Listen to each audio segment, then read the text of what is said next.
Player T, that's me, Hollywood in the hood. Doing it really, really big. Y'all see who I got right here with me, but if you're still sleeping, y'all need to wake up. We need to bring a change to America. Barack Obama told y'all that about 16 years ago. Was it that long? 12 years ago, excuse me. About 12 years ago. Because he did 8, and then, and then Trump been there, what, 3 years? So that's about 11 years. It seems like 20 years now. It seemed like 20 years? Good grief, man. He said we needed a change, and then when Barack got in the office, we all sought this big change. But not too much stuff changed. I'm sorry. Then Trump got in. He didn't make a whole bunch of promises. He just went straight to work. The only promise he made was to fight for the American people. And whether you like his brashness, harshness, straightforwardness or not, that's what he's all about, fighting for the American people. But he's not without a challenge. And tonight, we have a challenge to his seat right here for the presidency. He's an American citizen, but he wants to fight to unite black and white, or like my good brother say, the dark man and the light man. Mama. And that's Michael D. Landingham right here, presidential candidate. What's up, Michael, Mr. President? How you doing, brother? I'm doing fantastic. Yes, sir. Now, we gotta clear the air, Michael, because it's come to my attention that you were at one time, at one point, a comedian. Yeah, I was a comedian here locally in Cleveland. I was a comedian between 2003 and 2006 and 7. I performed at the Improv and at the Robin's Nest and a few other ventures around Greater Cleveland. Now, I gotta say, when I got hip to Michael and I heard him on the phone, I thought he was running game on me. He had the Barack Obama voice. And by him being a comedian, I was really, really skeptical. So it took me a minute to really want to listen to what Michael had to say. But when I did, he had some very interesting things to say. And we're going to get into a lot of that. It wasn't a gimmick. It wasn't a gimmick. No, not far from it. Far from it. So how were you being received as a comic? Were you being, were you being booked? No, it was mainly amateur stuff. You got to start off small and grow your way up. I understood that you never get paid. You probably get some free drinks here and there, but you had to learn by experience. But I felt like when I was doing that, it was, I was trying to find my calling, and I knew speaking was my calling because I'm pretty good at that, and just opening up and being honest and telling how it is, and sometimes be funny with it. But it was uncomfortable when I was up there because I just felt like I was not telling what I wanted to tell, and it wasn't meaningful. And so then I got into trying to get into acting. Thought that would have happened. I didn't have $5,000 to go out to Hollywood, so then I thought about becoming a preacher. When I went back down to Alabama back in 2010. You're a religious person? Oh yeah, deep down. My grandmother and great grandmother raised me in the Southern Baptist Church.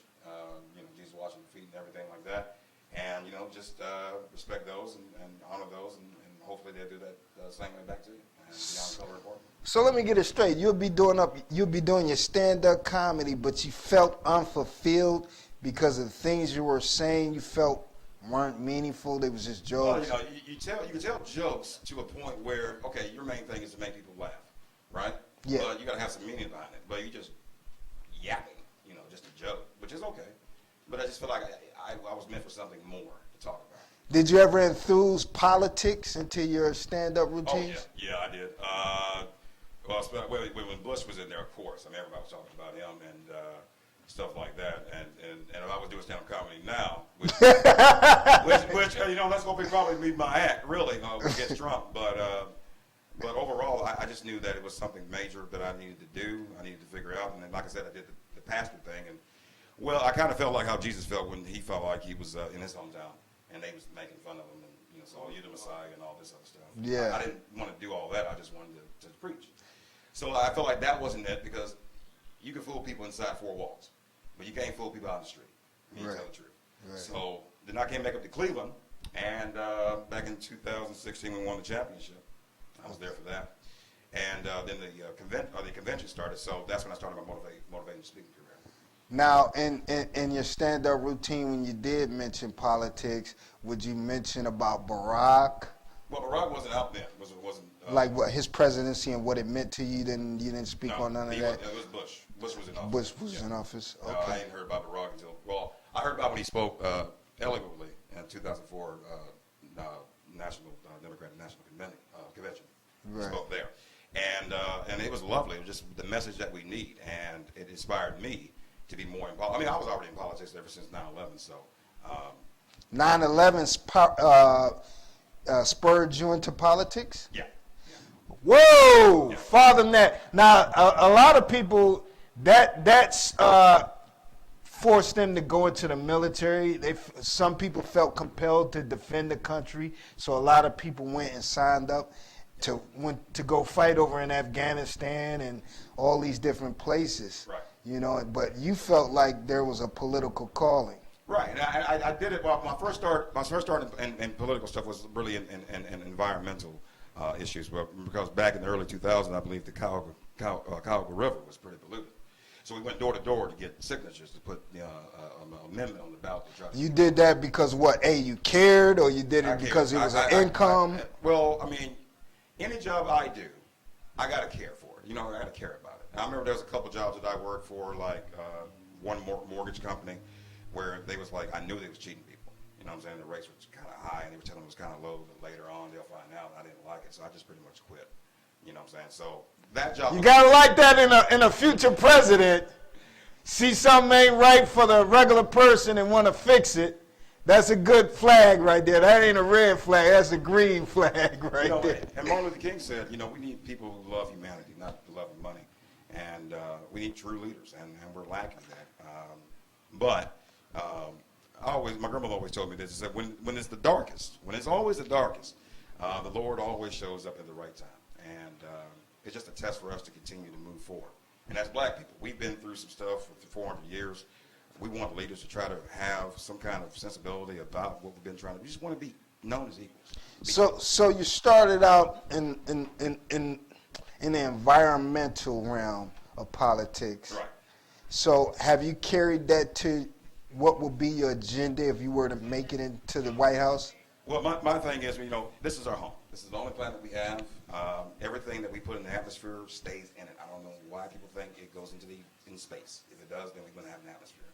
And we pollute our own. To give you an example, if you stay in your house, and let's say your house is the country, and you know your kitchen is a company that produces waste, which in some respects it does, with grease and cooking and stuff like that. But if you just spill it all over the floor or contaminate, you can't live in it, right? Right. It'd be kind of hard to live in it, right? Right. Maybe not for you, but it's going to take time maybe for your kids Yeah. After the moles and rats and roaches, you know, all that stuff, metaphorically speaking, of course. So we got to take care of our home. So as president, I will appoint my, what you call it? Chief of Staff? No, not chief of staff. Do you have a secretary of environmental?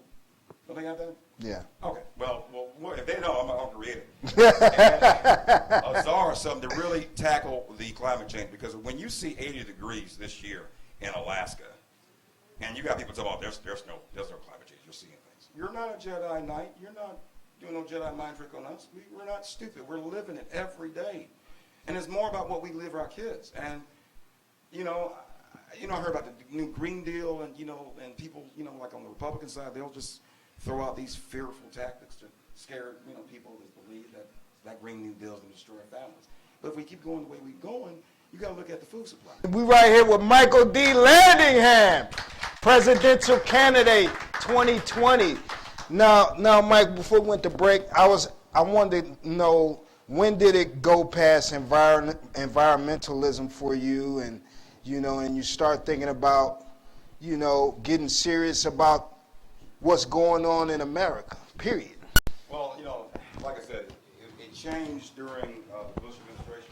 As I saw President Bush and how he was messing up and mocking up the whole war in Afghanistan and war in Iraq, we shouldn't have been in the first place. So I felt like that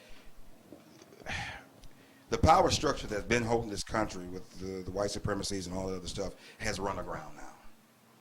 It's run aground. You can only lie for so long. You can only drag the people through the mud for so long until we had enough.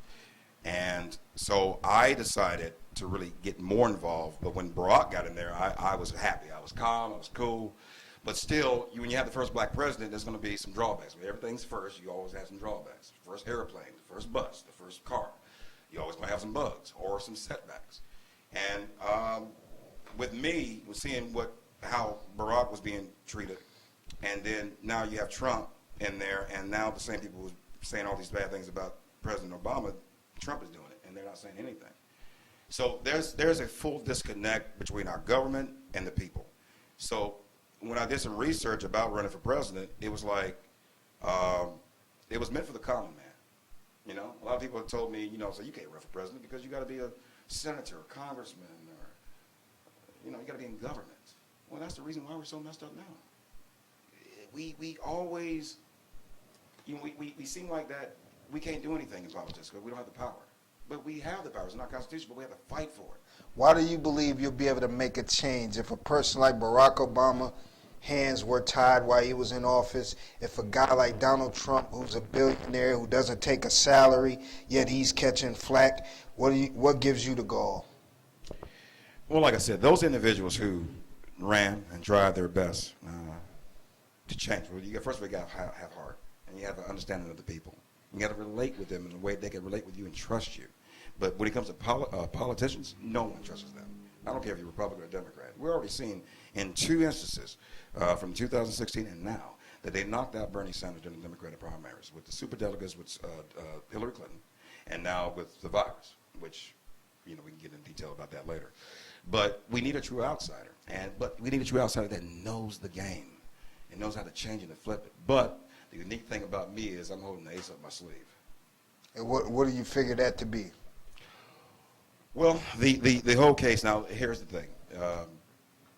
The reason why the world hasn't heard of me, because it's been over a year and a half since I announced my run, is because... Hold on before you get there. For that point, yeah. A year and a half since you ran. Yeah, that's when I announced, yeah. And are you on the official ballot? Are you? Talk about that. Okay, well, here's my situation. Before the virus started, I was already, I was waiting on some information that I needed from some people. Okay, we're going to talk more about that in a sec. And so I was already ready to hit the Iowa and had the money and everything to go. But when the virus hit, that pretty much put a pickle on everything. And how the president was speaking about it's a Democratic hoax and it's not real, don't wear your mask. So I was unaware about what the dangers really are out there. So I didn't really get out there to get any delegates, or not the delegates, but go to each state, go door to door, get signatures to put my name on the ballot. Never had an opportunity. But at the same time, I was still going through some other issues that, in a sense, was beyond my control that we'll talk about more in detail. Right. Okay, so you're still fighting to actually get on the general election ballot. Right. My plan overall was, since the virus kind of slowed down everything and what happened with my story, which was a unique story, trying to get that story out to show the American people how dangerous this president is, and to show why he came after me and all that other stuff. And that would give me the narrative to the Democratic Party. That's why I'm running as a Democrat, to show that I'm the main one that... Do you still need to be put on the ballot for Ohio? Well, no. Here's the thing. Now, I had to study this. Now, you can either do the ballot, or you can either go to the convention and plead out your case, as long as you have your candidate ID and your committee ID and everything, your proof. Then, and they'll give you a chance to speak in front of the whole Democratic convention. Right. The straw poll or whatever they do. And I think they do it during the convention. Some kind of straw poll, whatever, of all the members there. But since the virus, they have already just suspended all the other candidates, as you already saw. And now they're just going to just give it to Joe Biden. But Joe Biden is not the nominee until the delegates vote for him. So the same thing when I was at the Republican National Convention, when I talked to those delegates, if I was a Republican nominee, I could just talk to them and say, vote for me. So you think you're going to have an opportunity to speak? Well, that's why we're doing a live show here. There's the opportunity here to do it, to get the message out of why I'm running, who I am. Why are you running? Well, the reason why I'm running is because we're lacking unity. We're lacking unity in our black communities. We're lacking unity in America. And I said, what would it take to bring this nation together? What would it take? What can you do? You can't sit there and talk about 2 + 2 = 4 in metaphorical terms when you try to make sense of saying you're on the wrong path. This country's on the wrong path. It's a story that will awaken the American spirit and say, wait a minute, that's wrong. And we need someone to unify this country. We need a unifier. And so what I did with my family, I found out there's some research about my family and found out that I had a lot of white people that had some historical ties to George Washington and Robert E. Lee. Oh, hold on. Fathom that, to be related to Robert E. Lee. Yeah. That's a controversial I got a little German there. Confederate figure. Yeah, I'm not proud of, I'm not too proud of that. Well, we don't want to say you're not proud of your family, but I'm proud to overcome his mistakes. You know what I'm saying? Okay, that's a good way to put it. By using his blood to show that there was a better way, he made a mistake, and maybe it's my blood. How did you find that out, that General Robert E. Lee is in your bloodline? Okay, so this is the thing about what Americans need. We need to reach out and talk to one another. That's what I did with my white family. I'll reach out and talk to them. I didn't have any proof that they were my cousin. I just said, well, hell, my last name is Landingham.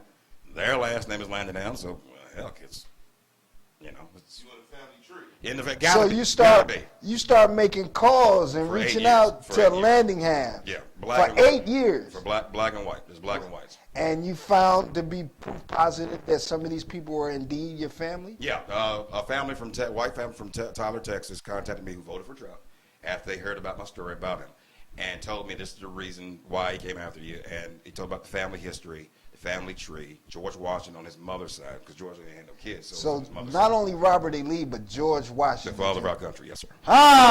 So you related to somebody on the money, baby. How real is that? No wonder I like politics for some reason. I never could have figured it out. But yeah, I'm kidding those individuals. And so when I brought my family together, regardless of color, regardless of party, regardless of who I vote for or who you vote for, it was all about the inner binds that connect us, what connects all of us, So I tapped into that, and all of my white cousins, every one of them said, it was like, when you first called me, Michael, I couldn't believe it. I was shocked. A black man telling me we're cousins.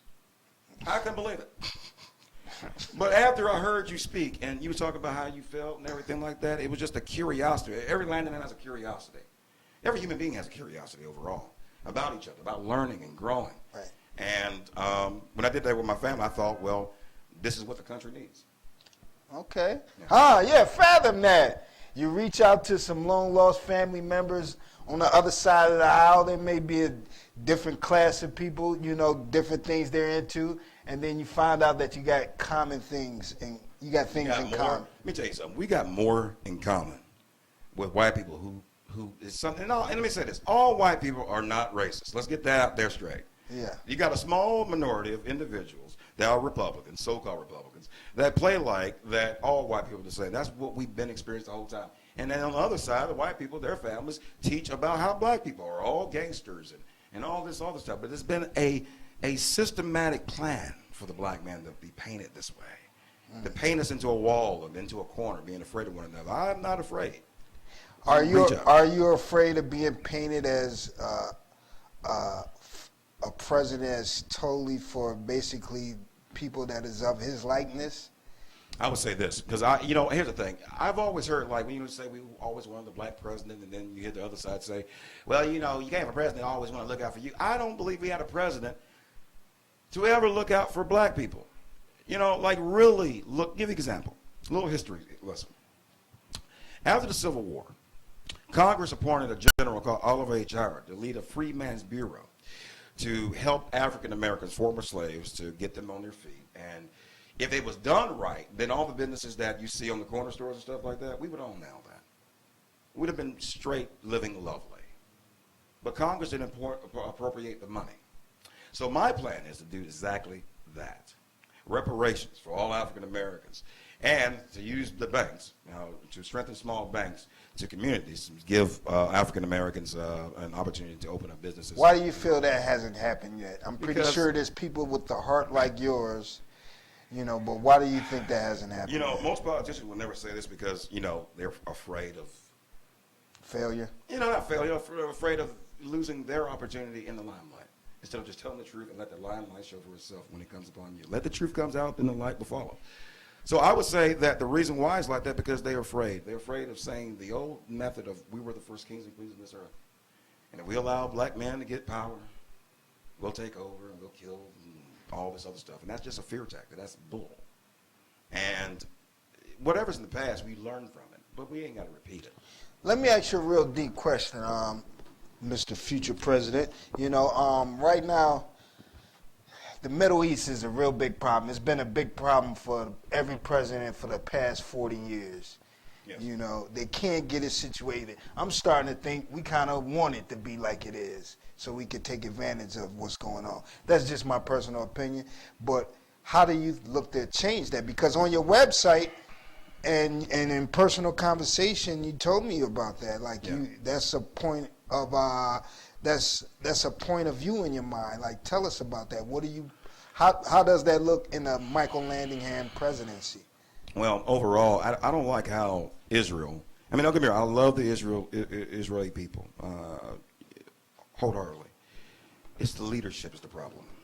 Just like our leadership, we're a great people. You know, we're a great nation, but Israel's leadership is looking not like what God. Yeah, they don't. That's not God. That's not God. And you're killing people. I've had these people from Gaza contact me every day. People from Gaza contact you. Well, on your social media? On my social, yeah. They contact me on Messenger. Gaza's ambassador, what was it? What was the young lady we had on here? No. I'm not sure about that one. But they cut the water off. They have no way. If they're trying to starve these people out, and that is not what God would like. God is not a fan. My grandma always tell me, God is not a fan of pretty, but He sure don't like ugly. He sure can't stand ugly. And painting, if you have a leadership, and just like with the Israelites, when the leadership is going astray, and the people seem like they can't do anything about it, then in the eyes of the world, then all of Israel looks guilty of the atrocities of doing to the Palestinians. Yes, Palestinians. Yes, they attack Israel for years. They've been at war for years. I mean, it started biblically. You know, all the way back. And what's going to take is love. What's going to take is America to step up and tell Israel and say, look, y'all know we're friends, but friends can say no. But you know what, friends Michael? Can say no. It seemed like when the AOC, when people like her and everybody came out against Israel and what's going on over there, it seemed like people in the administration, people in Congress, people in the Senate came after these people. It's like you can't say nothing about it. You got to be careful what you say, because it's like I said, the people. I love the Jewish people. Like I said, my choice for vice president is a Jew, and it's not the people, it's the attitude, it's how you treat people. And I don't care what race you from, if you mistreat anybody on this earth, that is not God, then you know we can't be a part of that. And America, like I said, America has huge influence over Israel. We still want to protect Israel. We still want to protect the Palestinians. We want peace. Would you protect Israel? Yeah, I would. Would you remain an ally of Israel? I will remain allies with any country if they're willing to open dialogue with their neighbors. Meaning that America, the way I'm going to take America is we're no longer going to play this whole, we're going to kill poor people just because of some old thing. The old ways must die off, and new ways must start. Is it a make America good again, make America great again, make America gangsters again? Like, why is Michael D. Landingham running for president? Well, because I want to bring this nation together with the love and courage needed to cure this hate and fear that's been plaguing this country since almost the very beginning. We've been so divided because they fear something that they don't understand. When different people come together, great things can happen. Ideas and inventions can become out fruitful. And just like with, give you an example. I don't know who's T.I. or somebody said that what happens if black people were never here, right? What happens if we were never here? We wouldn't have street lights, we wouldn't have air conditioners. America wouldn't be America. We were unified. Even though slavery and they took and all that stuff, but we were unified, would have been way better now. So I want to unify this country with love and courage, the same love and courage I did with my family. And also, I'm tired of seeing police officers abusing their power. After Brother George's death, his murder, it was like seeing that. I mean, it really solidified, man. I started running before that, but seeing the other murders of African Americans, our people, in the streets, especially with Michael Brown, talking about he reached in and grabbed his gun, the cop's gun. When black man you ever know Come on. Now, what black man you ever know that's going to hop in the car, a cop's car, and grab a cop's weapon? Right. So there's a disconnect, and the politicians cannot connect with the people in a way because they are in Washington, D.C., and they're with the prop and circumstance and the power, and they lose sight. With me, I just came off the streets. I can smell it. It's right on my tongue. And I'm taking that to Washington, D.C. to change America. The police officers, there are good police officers. Now, with the whole thing saying about cancel police, kill the police. Okay. You're not a big fan of that. We can't do that because I'm not. You going out there with a gun and police? You see a shootout, 50 shots going off in Chicago, which that's a tragedy. Yeah. You know what? You need peace officers. You get Pete. Thank you. Peace officers. But not according police. to your website, you know, you do plan to put police in check. Yeah. My plan is to first of all, we got to do the not the Defund? No. The check you crazy test. That kind of Litmus stuff. test? Not the litmus test. Excuse me. It's a test to make sure that you're up. Your mind is straight. I can't think of the name. Competency type of test? Yeah. Say if you ain't got no hidden agendas, you ain't part of no hate groups or anything. That's the very first thing. Any officers right now that have any questionable problems with African Americans, like they have complaints and stuff like that, will be removed and be fired. New officers that will be signed up if they abuse their power, that's automatic life in prison. You said you want to change the whole thinking. You don't want to call them police anymore. You want to call them what? Peace officers. Peace officers. Peace officers. We need look. They're supposed to be. They back in their day, they did. Remember, they used to stand on the corner, right? That little phone right there. Send them with that was the white people, but we didn't have police on the corner. But it was the white neighborhoods, and they had the little the phone at the thing, and they talk and they play with the little Sally and the little Billy, and the police was on almost every corner, and they knew everybody. The community, the police were one. Now you have the Klan that infiltrated the police for 40-some years now. 40-some years. Judges, lawyers. Why you don't see them in the hoods no more? You ain't those white hoods no more. Because they're in our government, especially the president. So that's I believe why I'm running is that we need an outsider that can beat back all the stuff that Trump be saying. Now, like for instance, you know how Joe responds to Trump? It's kind of weak. It's kind of sleepy. Sorry, Joe. I'm sorry. But he's not. He doesn't have the oomph that we need to really we'll vote for him. Yeah, I'm kind of with that, you know. But with me, you got to check that dude. You check a bully. Trump is a bully. Bullies are the scariest people on earth. Now, Michael, when you announced your presidency, not everyone was a big fan of that. And as what come to my knowledge is somebody reached out to you portraying to be a family member of yours through social media, Facebook, but yet when you looked them and when you looked into it and you befriended them, they had a Trump profile picture. And then it turned out to be you had these strange encounters with this person who pretended to be a family when you think it's in actuality President Donald Trump. Yeah, it happened after 2 weeks after the midterm. That's when I announced my run. Got on Facebook, I announced. Less than 2 weeks later, I was contacted by an individual by the name of David Van Landingham with a picture of Donald Trump. And that's your last name? Well, that's my blood name, but it's Landingham. Let's see. When my grandfather was born and he was black, they took the Van out and put Landingham there. So. Okay. All right. So now this person reached out to you as though this is your family member. Right. And how did you take to that? Well, I mean, I'm like, wow, yay, a new member. But, it was curious because he wouldn't talk to me over the phone. So usually all of them, we chat on the text, and then I say, call me immediately. And but he was unwilling to call me. But we just kept texting and for 3 days.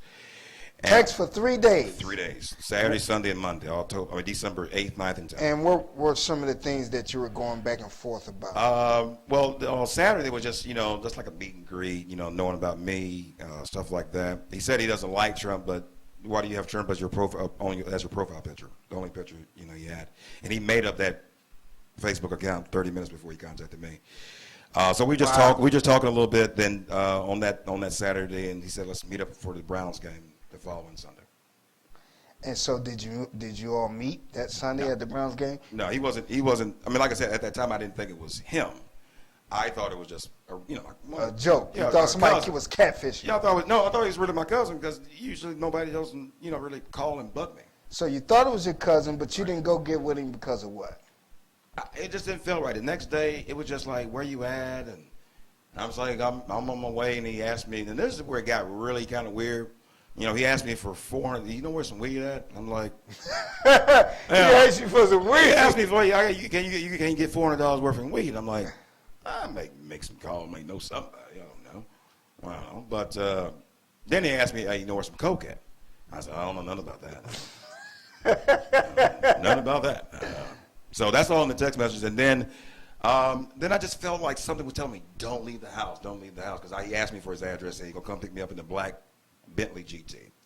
And I gave him the address. Like I said, at the time, I did not know, I was aware of it was really him. But after I gave the address, I'm like, I text me, something ain't right. Something's not right. And so I said, I called the Hilton. He says he's from the Hilton. He says he's from Cleveland. That was the first mistake. He says he's from Cleveland, and he says he's rich, and he says he stays over Eastern 131st. First of all, That sounds shaky at best. First of all, I know dang well there ain't no rich white people stay on Eastern 131st. I know there ain't no white people stay on. Poor white people stay on Eastern 31st. Right. Not even a white cat. So I don't understand. I knew something wasn't right. So I called the Hilton, and I started thinking, okay, Donald Trump's picture, the Hilton. When he comes here, he stays at the Hilton. Okay, that's when I started linking stuff together. So I texted him, and I said, I called the Hilton. There's no Landinghams there. I said, why are you trying to pretend to be somebody you're not? And if you don't like Trump, then why do you have Trump as your profile picture? And I said, something is wrong here. And then someone just told me to ask him, is this Trump? And are you trying to find something out about me? And the next thing he said is, why are you trying to run for president? Wow. What makes you qualified? Wow. Did you go to school? Wow. What makes you think you fit in this class? Now remember my question, America. Are you Trump? And are you trying to find something about me? The next thing he says is, why are you trying to run for president? What makes you qualified? Wow. Did you go to school? What makes you think you fit in this class? And did you answer that? I said, yeah. I said, yeah, I'm running. And he's like, he went back to pretending he was my cousin again. So that was the first instance, like, oh, snap. But I'd like brush it off. And then I was like, I'm not coming to you. And that's it. And he's like, all right, okay. He's like, okay, good day, my good cousin. I said, you're not real. And he said, it's a good day, good cousin. And then I think about 10, 20 minutes came by, and he called me. And he put his finger over the thing so I can't see him, but he can see me on the camera. Oh, he FaceTimed you. No, yeah, he FaceTimed me. Okay, I'm sorry. He FaceTimed me earlier that Sunday to see what I look like when I was dressed so I can go down there. But after that fact, but he hid his face. Yeah, he hid his face. But when he called me and he left a message saying, there's a weird cryptic message saying, come outside. 4 seconds. It was Jared Kushner. Because he had a little peace-speak voice, so I know it was one of his cojones. So anyway, that Sunday, I'm like, all right, I ain't go outside. I'm like, all right, something ain't right. So I had a job interview Monday to go to, and I got on the wrong bus.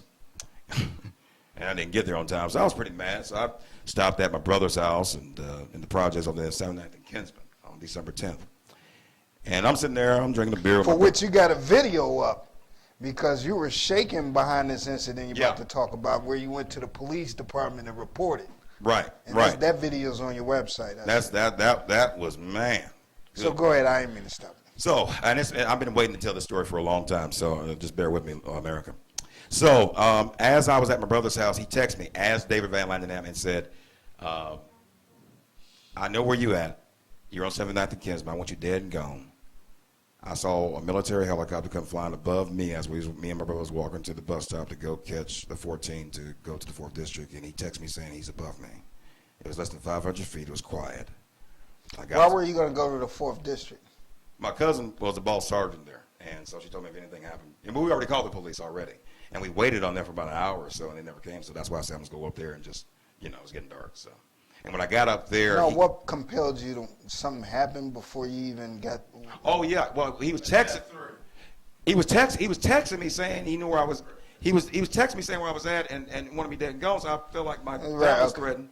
So I had to call the police. But he said, "Who am I?" He said, "Who am I?" And then he blocked me. Then I walked outside looking around, like, is there a truck or somebody following me? And I went back in, and he's like, unblocked me and said, "No, I'm still waiting on you." He tapped into the cameras of the projects. He tapped into the cameras of the bus when I got on the 14, and he tapped into the camera of the gas station when he saw me stepped onto the 4th District yard, saying, "Oh, I see you called the police. Those are my people as well." Whoa! And then and this is one more thing. I got into the police station. I ran. I dashed in there. I was scared as hell. And I asked to see the sergeant. My cousin wasn't there, so I saw him, and he texted me one last time. I took my jacket off, took my hoodie off. He said, "Cold day in effing hell for you, my guy.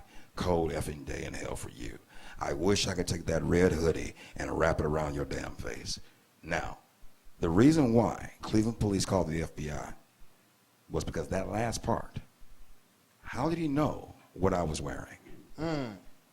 My hoodie is not red. It was black. When you take it off, it's red when you put it out. The only way that he could see that is to tap into the police station cameras.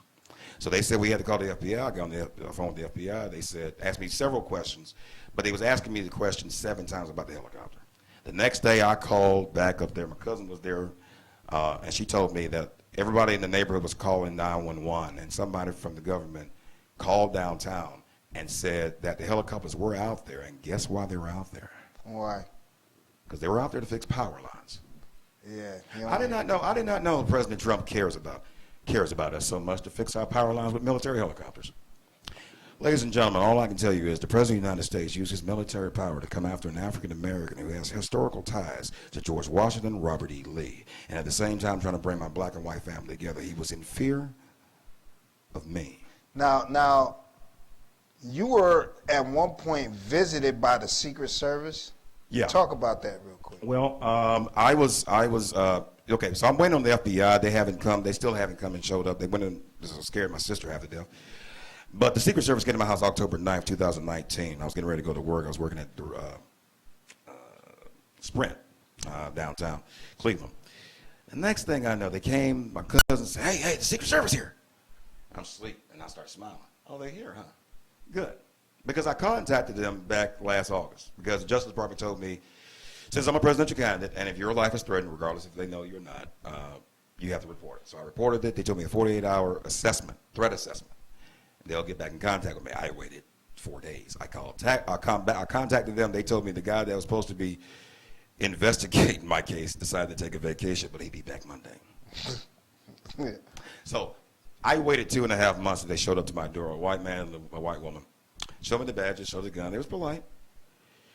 Now, here's where it got weird. Now, they're supposed to be there for Barack Obama. I mean, not for Barack Obama, for Donald Trump. But the first thing they brought up was, we're here because of Barack Obama. Okay. What about Barack? Is he okay? What happened? What's going on? He's not president. What's going on? They said, we were back on your phone records 8 years ago. I didn't know they could do that. And said that they picked up a conversation. I was talking to a white guy saying that Obama should get shot in the ass. They said I said it in a joking fashion. They said it was not threatening or anything like that. And I said, well, let me ask you this question. I had to think. I'm like, wait a minute. Y'all went back 8 years. Y'all supposed to be here for Trump, not Obama. So you're telling me you can find no dirt on me. The only dirt you can find is a phone call 8 years ago about a phone call with a white guy about Donald Trump. Obama should get shot in the ass. I said, let me ask you this question. I said, was I in a funny voice? Talking like a like a white racist or something? And he said, yeah, it was kind of, yeah. I said, well, yeah, I was thinking about going back into comedy back then. And they was looking at each other, oh. Then they started asking me about Trump, saying, Donald Trump, he said, do you want to hurt Donald Trump? I'm like, no, I don't want to hurt Donald Trump. I'm hurting him with his words. That's why he came after me. Duh. Next question. Then they said, look, we don't like you keep calling the FBI and the Secret Service. I think I'm the only African American that's called them more times than I call Pizza Hut. And they said that if I keep calling them, they will call the local police on me. Wow. Wait a minute. I'm like, wait a minute. You're supposed to do your job. Why are you trying to cover stuff up now? So I was thinking like something else is up. So they said, all right, Mr. Landingham, we need you to do us a favor. I think they were saying all that just to see if I was recording secretly to throw them off. Okay. So they said, Mr. Landingham, we only want you, when you get on TV, we only want you to talk about your campaign and what you do for this country. Yeah. We do not want you to talk about the helicopters that sent after you or the text messages that he sent to you. Yeah. And then I asked him, was it the president who threatened my life? And what did they say? They couldn't lie, and they didn't tell like yes or no. They just said, haven't you seen the news about the president recently?